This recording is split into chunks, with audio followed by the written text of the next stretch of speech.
नमस्कार, मैं राजीव मल्होत्रा, आपका दोस्त, आपका भाई, विचार बनाए जिंदगी में आपका स्वागत करता हूं। आप समस्या को समस्या समझते हैं या समाधान समझते हैं? आपकी वाणी से किसी के लक्ष्य निर्धारित होते हैं या आपकी वाणी से कोई व्यक्ति लक्ष्य से भटक जाता है?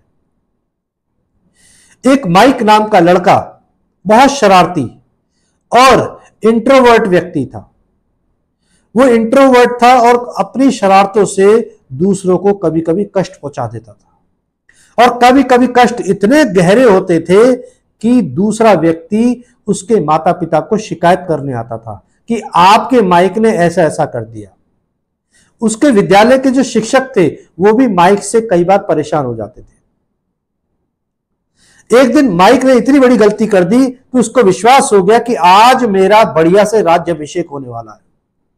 आज प्रिंसिपल सर मेरा नाम काट के ही रखेंगे, आज मेरे को टीसी इश्यू हो जाएगा, आज मेरे को बहुत बढ़िया जो है पनिशमेंट मिलने वाला है, आज राज तिलक भी होगा, आज राज्याभिषेक भी होगा, और यहां तो यहां घर जाकर भी माता पिता राज्याभिषेक करेंगे मेरा।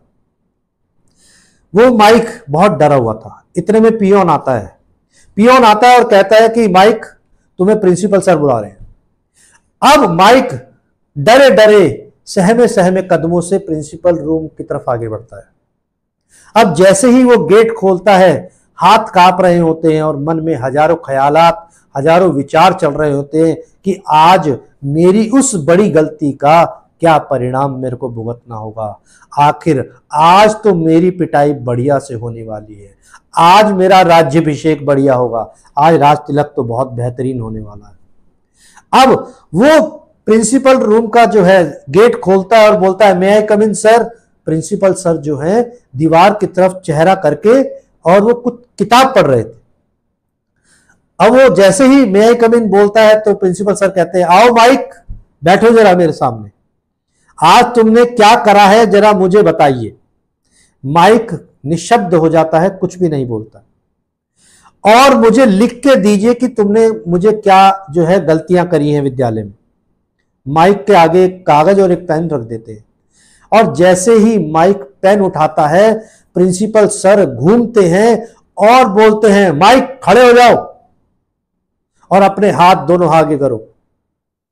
अब माइक को बड़ा डर लगता है कि आज तो पक्का डंडे पड़ने वाले हैं, और ऐसी हालात होंगे आज मेरे कि आज मेरे माता पिता भी मेरे को नहीं पहचानेंगे, क्योंकि मैंने गलती इतनी बड़ी करी है। और प्रिंसिपल सर कहते हैं, माइक, अरे वाह, तुम्हारे हाथ तो सर्जन की तरह हैं, तुम्हारे हाथों को देखकर मैं बता सकता हूं ये एक दिन बहुत बड़े डॉक्टर बनेंगे, बहुत बड़े सर्जन बनेंगे। माइक निशब्द हो जाता है, आंखों से अश्रु की धारा बहने लगती है और वो अपने ही नजरों में झुका हुआ महसूस करता है। अरे मैं क्या सोच कर आया था कि सर आज मेरी बहुत बढ़िया से पिटाई करने वाले हैं, बहुत बड़ा पनिशमेंट मिलने वाला है, और प्रिंसिपल सर तो मेरे को ये कह रहे हैं कि बहुत मेरे हाथ सर्जन वाले हैं।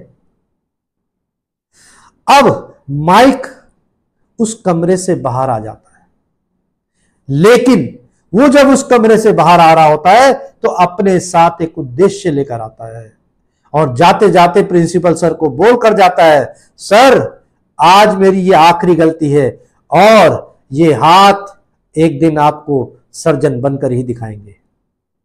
तो समस्या को सुधारने का, संवारने का एक ये भी तरीका होता है, बच्चों को सुधारने का एक ये भी तरीका होता है, क्योंकि जब जब आप रस्सी खींचोगे तो घिसावट दोनों तरफ आएगी। इसीलिए जो भी समस्या है उसको सकारात्मक दृष्टिकोण से ही आप सुधारा जा सकता है। और माइक जैसे बच्चों को एक जीवन का लक्ष्य दिया जा सकता है कि आप ये कार्य करने के लिए बने हैं। इसीलिए अपने मानसिक रूप से शांत रहिए और समस्याओं को सुलझाने का एक नया तरीका अपनाइए, और एक वो तरीका जो आपके लिए भी एक पथ प्रदर्शक का कार्य करे और सामने वाले के लिए भी जीवन का लक्ष्य निर्धारित कर दे। धन्यवाद। आपका दिन मंगलमय हो।